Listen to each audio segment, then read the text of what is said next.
This is a Rogue Media Network podcast.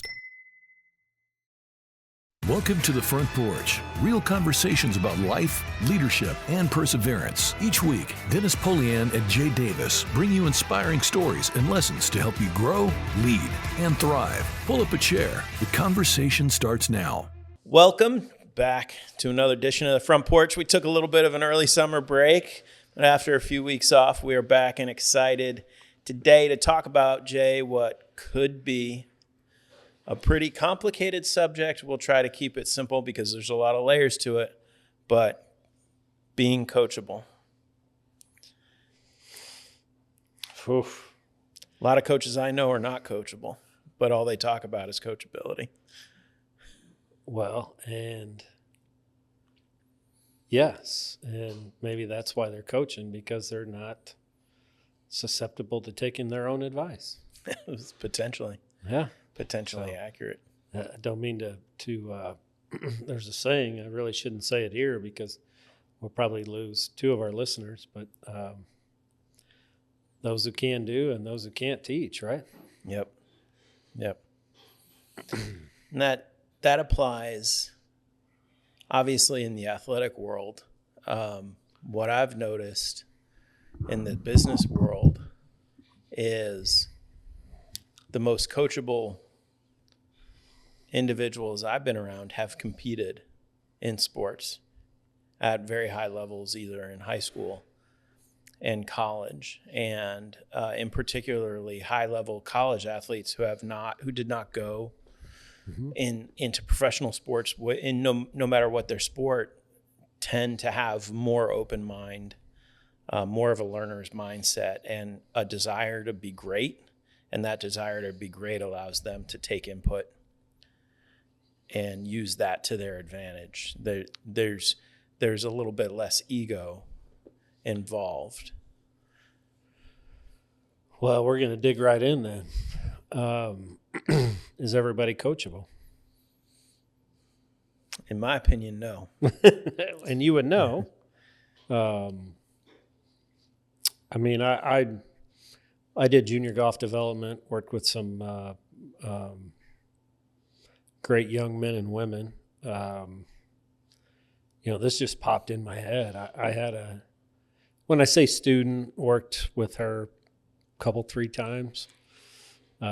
She knew I was coming to Texas, so we didn't get too involved in it, but played in the Women's U.S. Open this past week.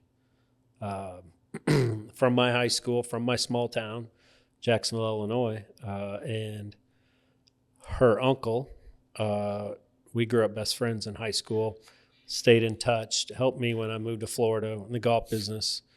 And I followed all her shot trackers. And it's kind of what we're talking about, but and I really didn't have enough interaction with her to know, but I knew the first interaction I had with her was that I didn't have a pretty TrackMan. And I teach a little bit like Butch Harmon, where it's technique, but it's mentality and attitude. And great athlete, all-state basketball player, and has gotten better through her years at an SEC school. But I watch the shot tracker and know that nobody's taught her how to play. And now we're considering turning pro based on some recent success. And the family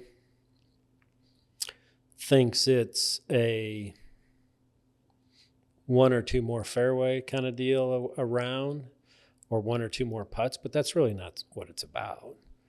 It's about actually coaching the athlete to be elite. And what do elite people do? They have a tremendous amount of self-awareness, so there's no ego. And then won't use the corporate word that you like, which is vulnerability. it's very interesting that, this is not something that, and I don't know how we got on this tangent already, but I never had any sort of ego when I was developing golfers. But I figured it out in myself in a lot of ways. Had some really good people around me when I got older and advanced, but they were so, when I say they, the student and the parents were so reliable on the TrackMan data that they were missing the point. Mm-hmm. And the point is, how do you play the game? You don't play the game on the screen, right? And that's kind of one of my questions for you really are people that have elite talent, elite athletic talent, are not always coachable, but can they become coachable? I think they can. And that's what differentiates the great coaches from, what I would say an average coach or a frustrated coach, because they may not get through to the elite athlete. The TrackMan example is a great example of using analytics to justify decision making in how you approach things rather than as a piece of information. Right. Because TrackMan, it much better than I do, but my understanding of it is, it can show you how you're shaping shots and some other all the metrics, all the analytics, there, right? But they don't teach you how to think strategically through a golf course. That changes week to week, and how to prepare for that. That actual activity of attacking the golf course from Thursday through Sunday, and how each particular day may be different. That there's so many things that go into that analytics or statistics, which has been around forever. We just use a prettier word this time around. That can get in the way of somebody's success, and I think can impact somebody's coachability, because if not used appropriately over time can impact trust. And exactly, no matter what your skill level is, you have to trust the person teaching you. That anybody can just tell a football player what's in the playbook. Right. They can tell a tennis player what the strengths and weaknesses of their opponent is, what they're susceptible to.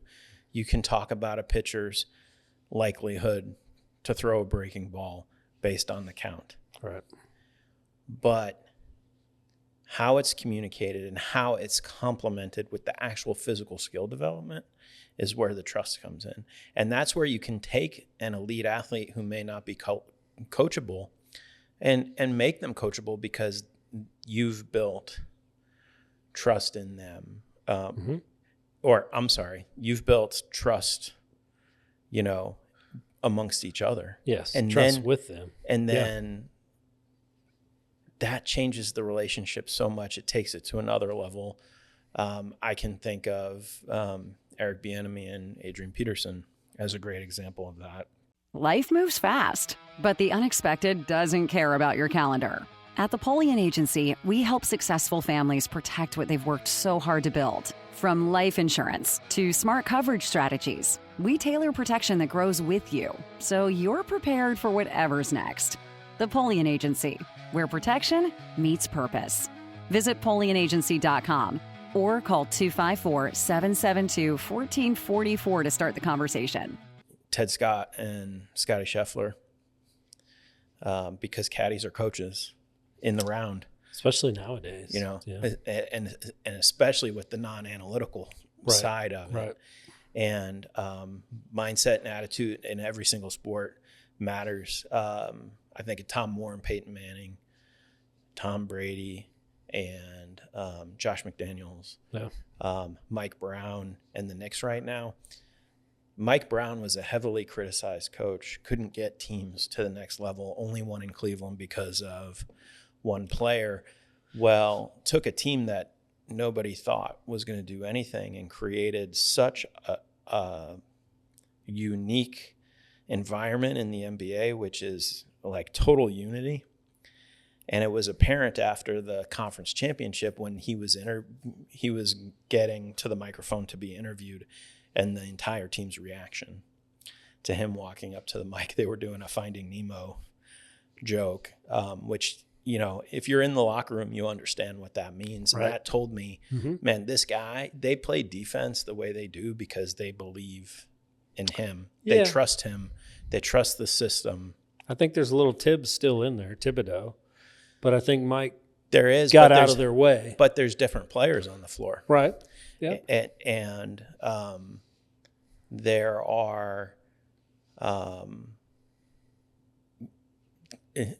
were roster moves that there are players on the floor that didn't play for Tibbs. The leaders did. Right. But when you take Josh Hart out of a game and put in somebody who really hasn't played much, and nobody says a word, and then Josh Hart, when he's in, goes to the next level, that tells you too where their trust in that coach is. And that is a huge thing. It's undervalued. It's understated because it's boring, and it's not fun to talk about because it's praising somebody for their success instead of criticizing and dramatizing. What a concept today. You know, but I think that's in a league that's historically singles out stars and de-emphasizes coaching and its impact, I think is a great example. I'm biased, 3 Villanova. I was getting ready to interject that, but I'm glad you admitted it over there on the couch. But you know, it says something. Phil Jackson is another example that he replaced Doug Collins, who he was an assistant for, completely changed everything and was able to manage the diversity of personality, get a player, a superstar, to be team first. Yeah. And you think about Phil Jackson is, you know, he got a lot of heat because he had great players. But as you know, I mean, you could have the most talented roster in the world, but if you don't know how to manage and coach them and those personalities, and elite personalities are different. They're all the same in their goal, but they're all different in the way that they get there or the way they process how to get there.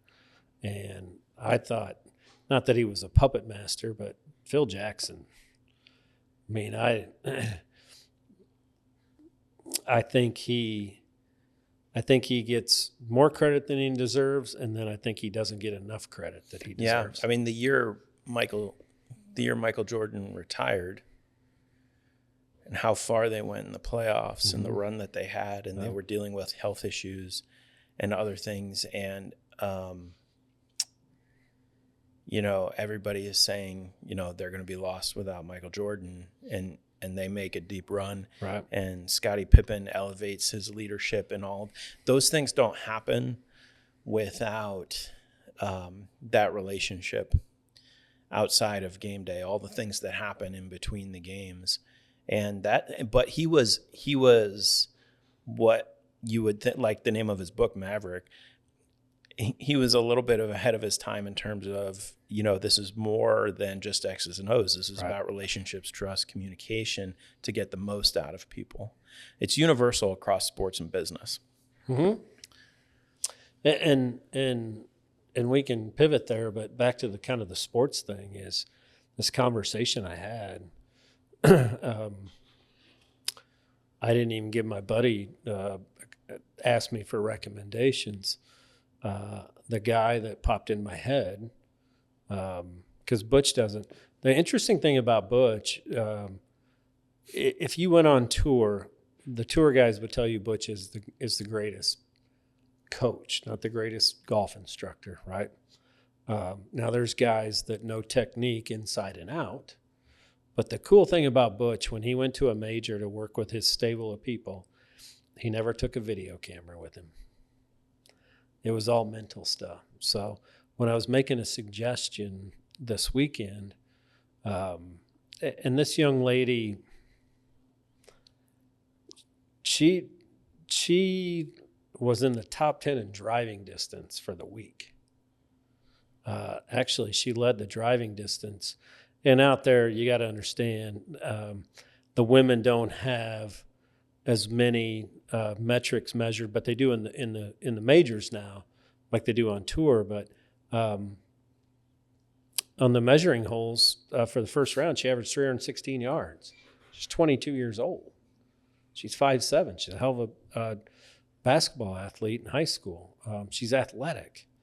And then I watch how she plays. She had a local caddy, but watch how she plays. But the gentleman that I recommended is 50% technique and 50% mentality and attitude, and has a stable of guys on the tour that never played on tour, never played the Korn Ferry Tour, won 2 natties as a college golf coach at Augusta State, where Patrick Reed was on those teams.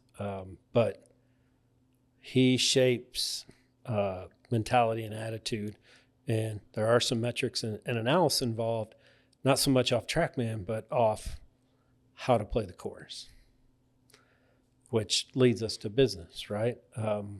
Activity is a scorecard in our business, right? I mean, I reached out to I couldn't stand it. I was looking through stats Friday night and watching things, and and knowing the interaction I had with her, and knowing her dad was an all-state quarterback back in Illinois in high school, and just grew up with the family and just knew all the dynamics. But just my brief touch with her, I knew, just drove me crazy to know that, you know, if I was on the bag or my buddy was on the bag, that she could have made the cut.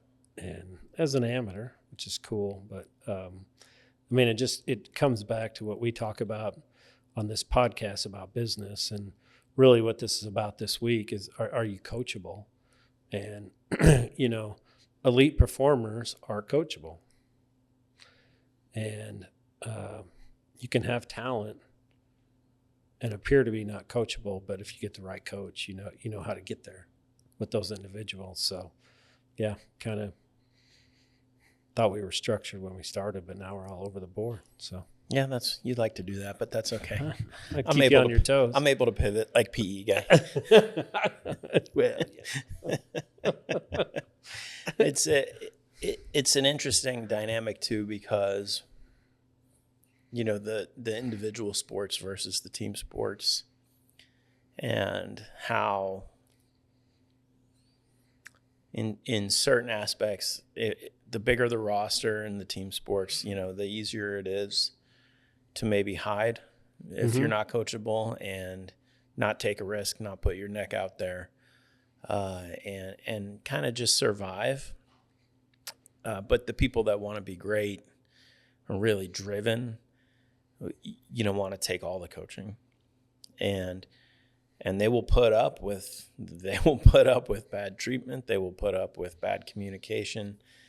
They will put up with messaging that maybe at certain levels is not acceptable, and from a professional standpoint, just to be great, right? Because they know it's the message, not the messenger, which is another phrase I cannot stand, especially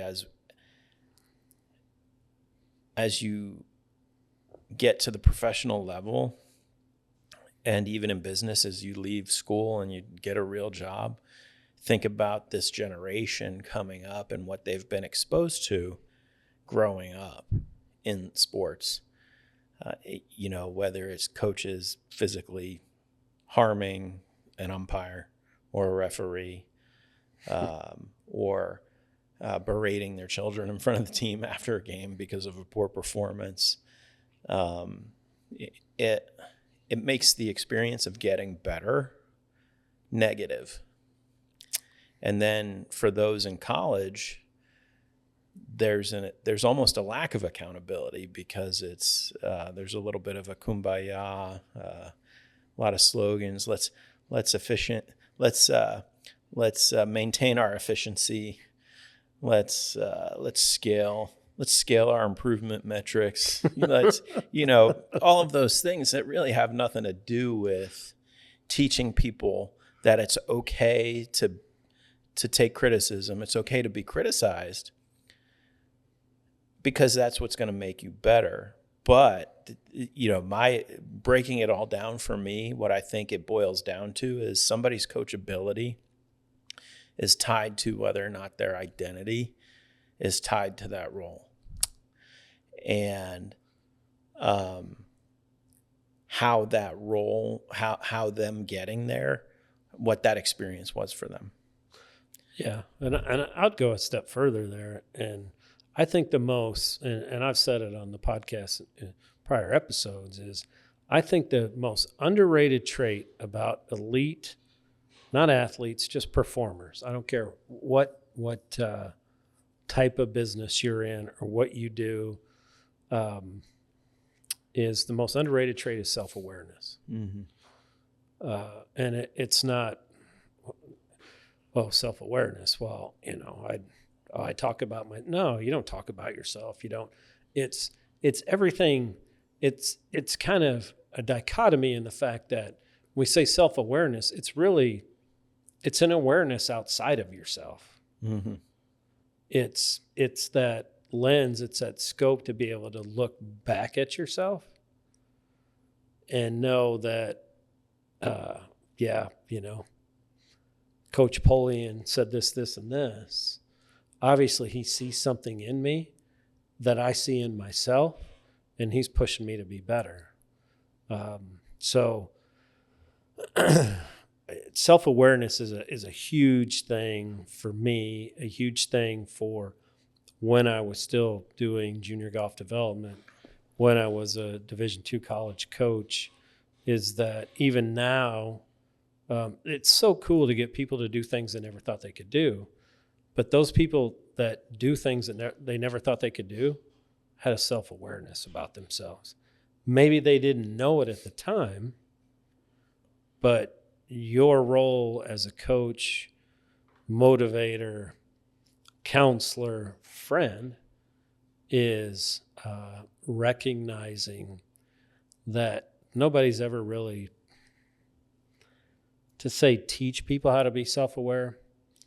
You don't teach people to be self-aware. You make them aware of being self-aware, really, and that's when they can really kind of understand what they have to offer themselves, but to offer the operation. Yep. That's probably the hardest thing I've experienced. And it's also, that applies to everybody. It doesn't matter what the role is. You could be the head coach, the CEO, or an entry level GA intern, whatever it might be. And I'm constantly looking back at moments in my life. Oh my goodness, I could have handled that so much better than I did.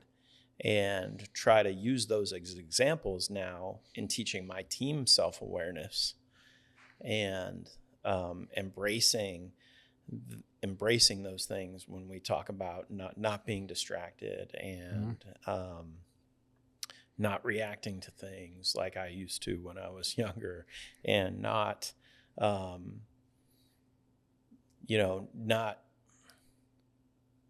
dwelling, right? Not holding yourself to your mistakes. And it takes us so much trust to be able to do that in your environment. Yeah, because it's scary. And so it's a long play. Mm-hmm. And I think we're in a cycle where people don't want to just say, at least on the coaching side, yeah, I agree with that, but I don't have time for that because I need this result now or I'm not going to be here. And then you start to wonder, okay, if that's my mentality, then why am I in this industry? What's my why? right? Because at the end of the day, if we're attacking it consistently the right way, you're always going to have an opportunity because you're going to stand out as one of the greats. And, one of the absolute best that I've been able to watch, so fortunate to be around so many great ones, but Dick LeBeau as a player, to hear about some of the experiences he had as a player and he was a great player, a Hall of Fame player and a Hall of Fame coach. He had a lot of that quote unquote hard coaching, and he played, he used to joke, I might as well have worn a leather helmet. Right. And, there was no time for, reflection or look backs. And, it was, get your act together or you're gone. And there's still a lot of that. But he told me once and some others that, he coached the way he coached because he didn't want to repeat that cycle, because he felt like he could have done even more as a player if he had a different relationship with his coaches. And so he tried to build that relationship. And that's why I think those Steelers defenses were so great, because he got them to do things that as a collective, that as individuals, a lot of people felt they from a skill standpoint weren't necessarily capable of. And that is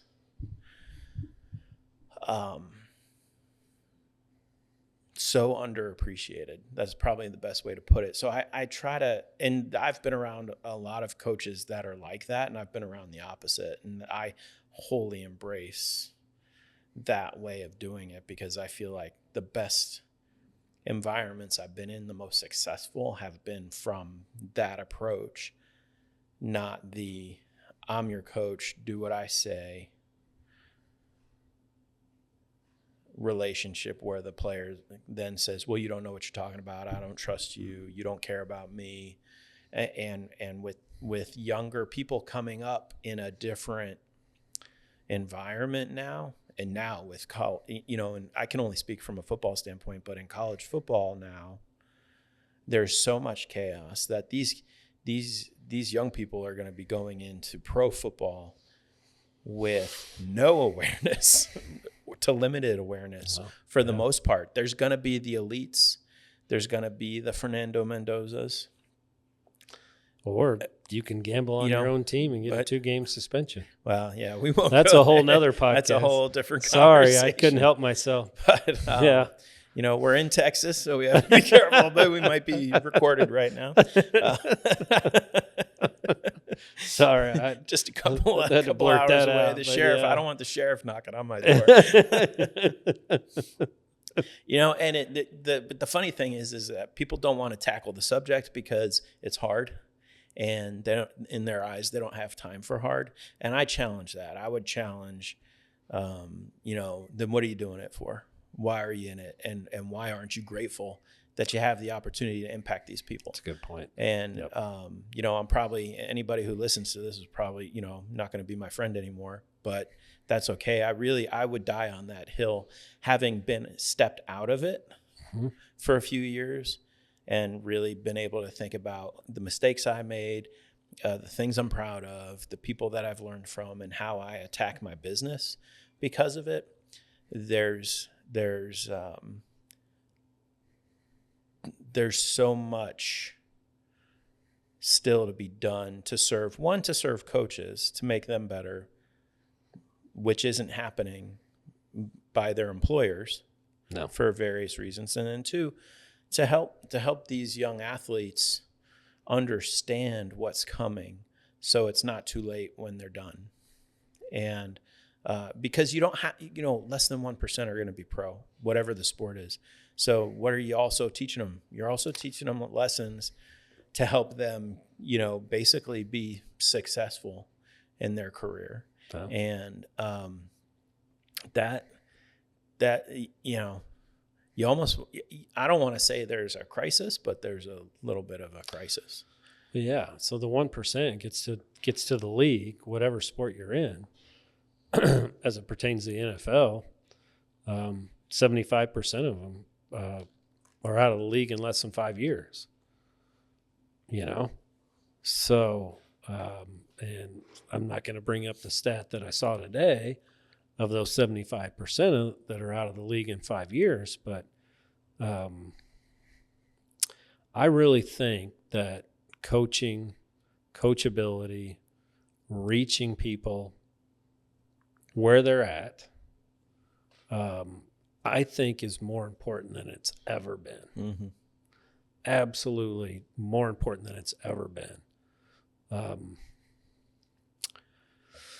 And not to get into societal stuff, but I just, I don't think there's, when you talk about elite performers, and we're speaking to the audience now,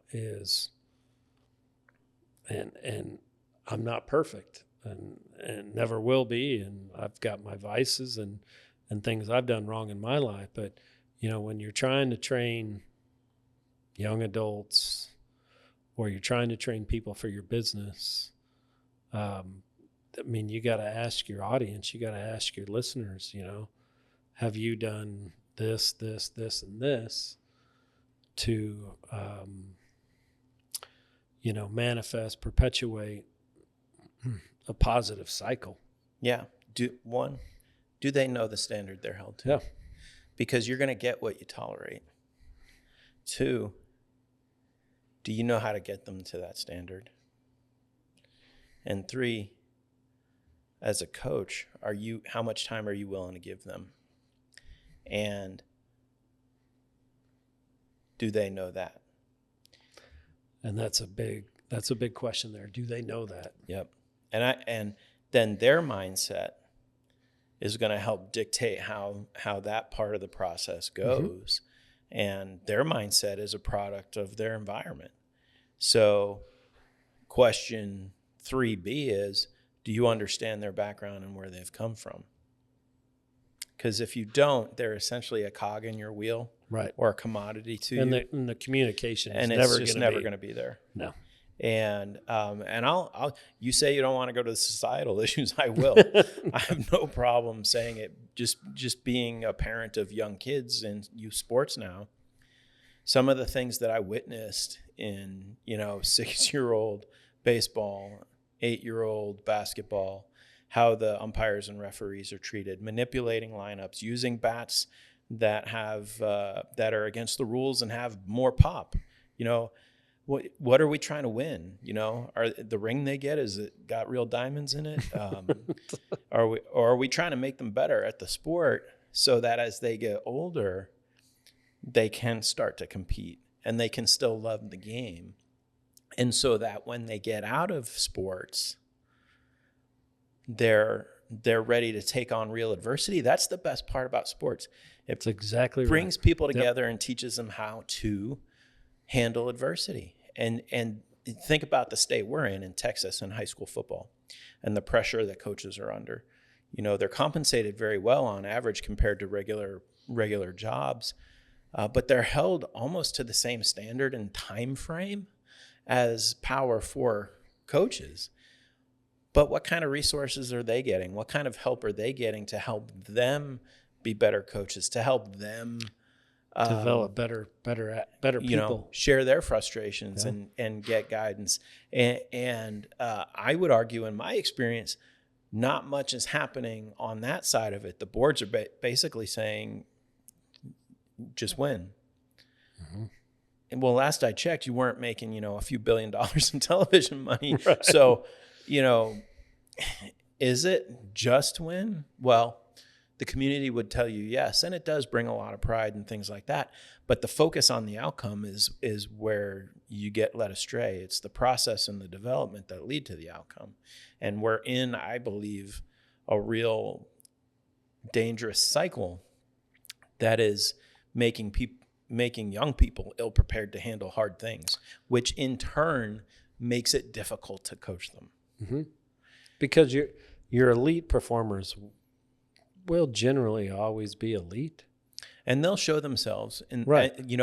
But not until their sophomore year. But it's that everything in the middle, that matters. Yep.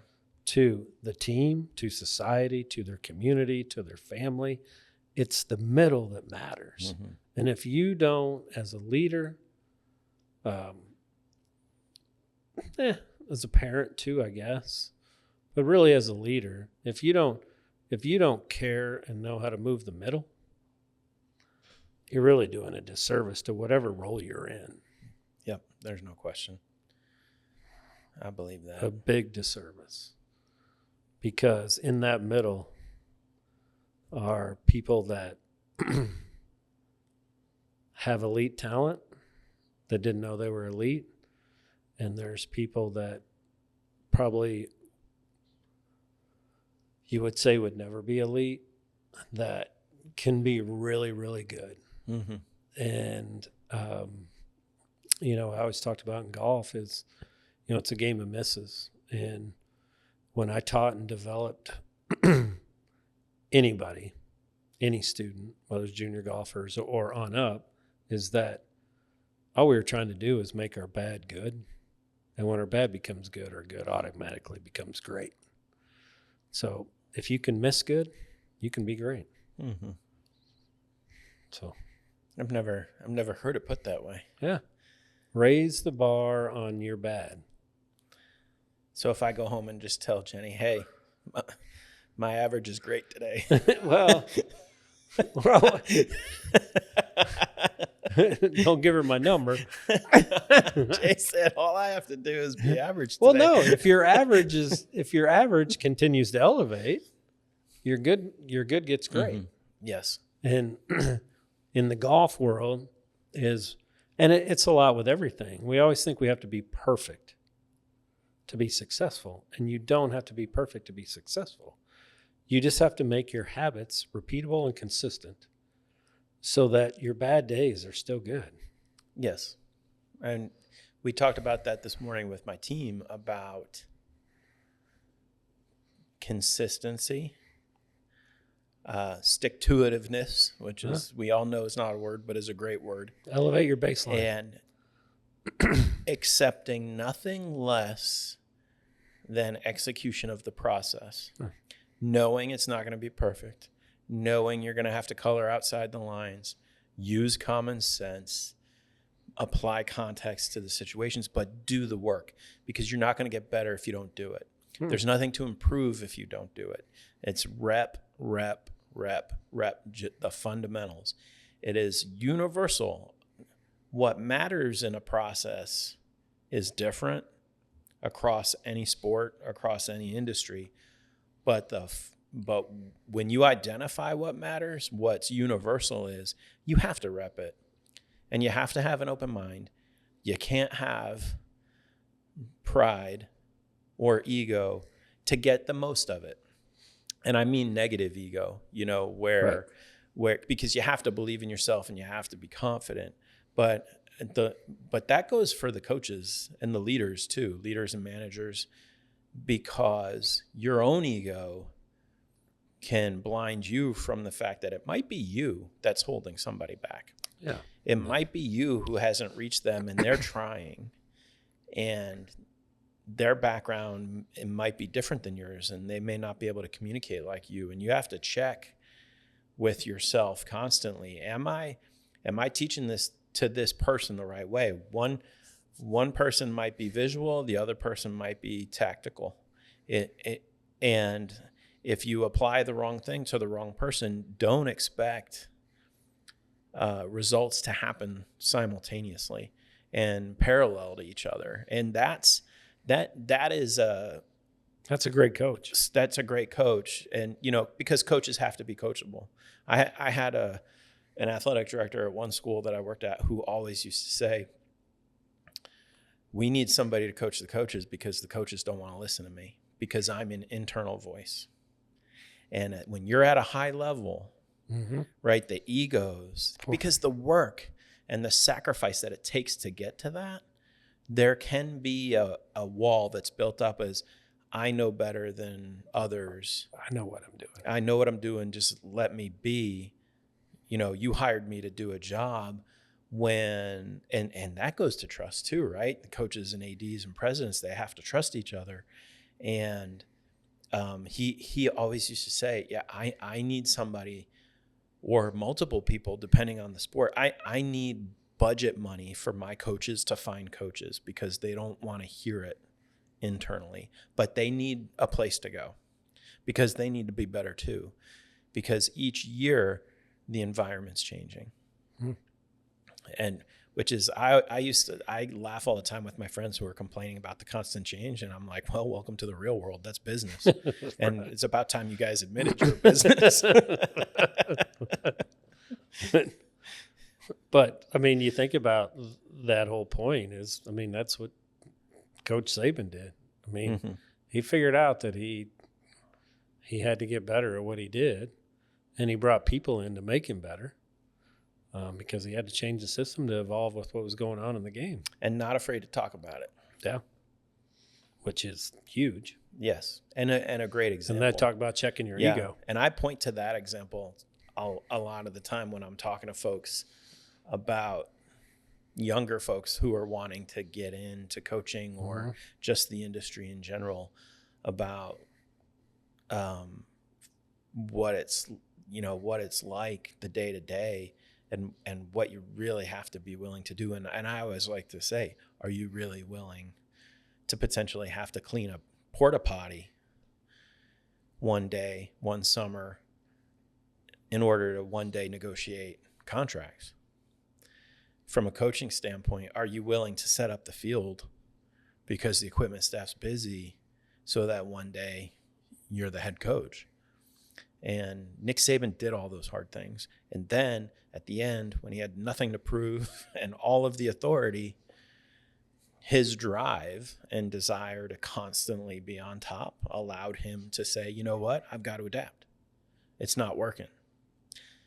That is, that I like to compare him to Jamie Dimon. I talk about him a lot on this podcast. He, as a CEO, I'm really intrigued by him because his whole career has been a constant evolution, and he's always trying to pivot JP Morgan Chase into readiness for whatever's coming next. And he's not afraid to talk about it, and he's not afraid to talk about his failures, but he's one of the top CEOs in the world, and he'll get in front of a microphone and talk about what he's not good at. And that's, Coach Saban is essentially the college football version of that. Right. It's probably a great place to stop. We could do like another 2 episodes on this. We could. In fact, yeah. I got some ideas on some guests that we can bring in for that subject. But Jay hates it when we're on the clock, but we're on the clock because somebody's got to pay the bills. It was great being with everybody today. Dennis Polian, Jay Davis. Love you, Rowan. Love you, Reese. We'll see you next time on the Front Porch. Thank you for joining us on the Front Porch. If you enjoyed today's episode, be sure to follow, share, and leave a review so more people can join the conversation. Until next time, keep showing up, keep leading strong, and we'll see you back on the porch soon.